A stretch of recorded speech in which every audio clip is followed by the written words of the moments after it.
Hello and welcome to Tutorialspoint. In this video, you are going to learn how to combine multiple Excel data sheets into one data sheet using Power Query. Now here we have an example of this warehouse data. We have warehouse name, product ID, product name, stock quantity, reorder level.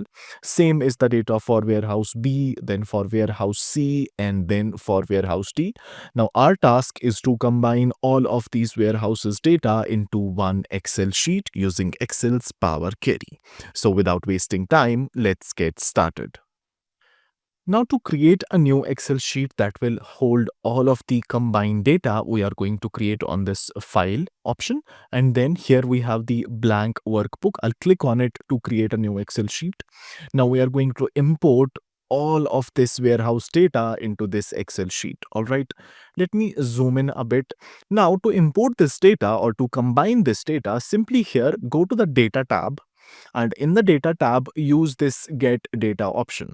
Click on it and then select from file and then from Excel workbook, because our data is in another Excel workbook, right?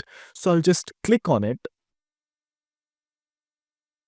And here we have to give the location. So my workbook is on the desktop in this combine in Power Query.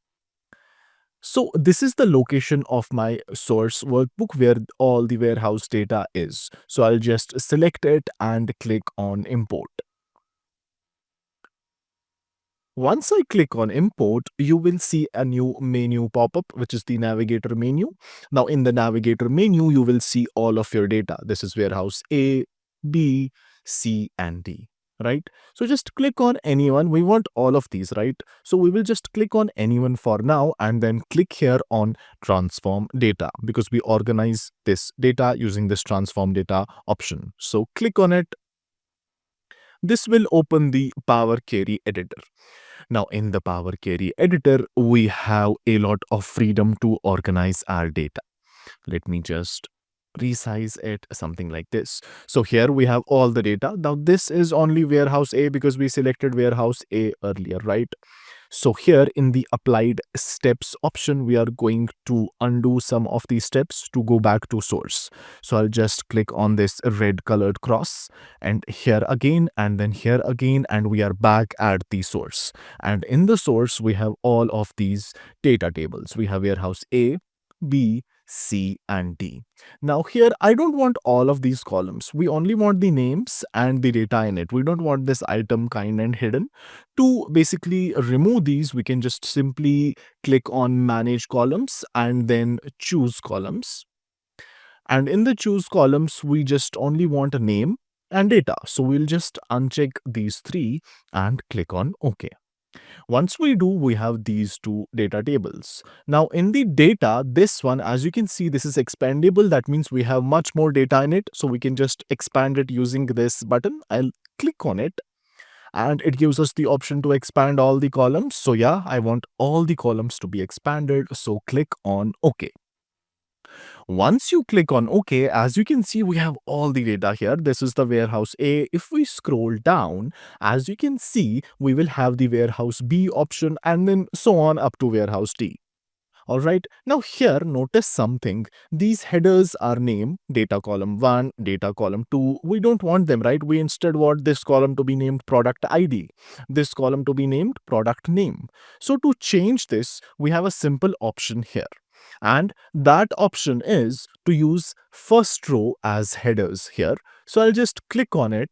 And as you can see, this problem is also fixed. Now notice here, there are two options here. We have warehouse A, then we have warehouse name.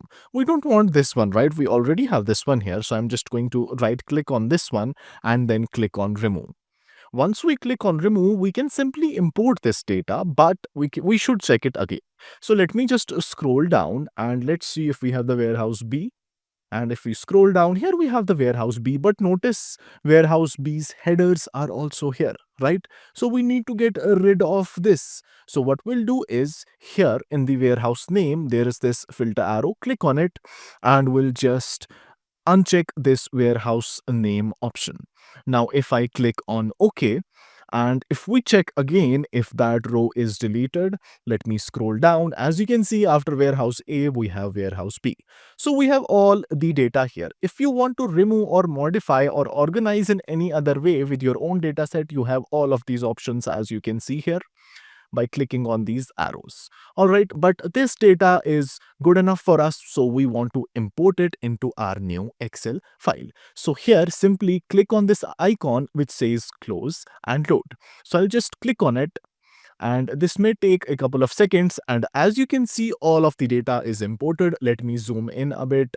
As you can see, it says 398 rows are loaded. Now, if we scroll down to check, we have all warehouse A, B, then we have C and D. Let me just go back up. So this is how you use Power Query to combine multiple Excel sheets into one. So that will be enough for this video. You can download this practice sheet in the link in the description below. Make sure to like this video, share it with your friends, and I will see you in the next one.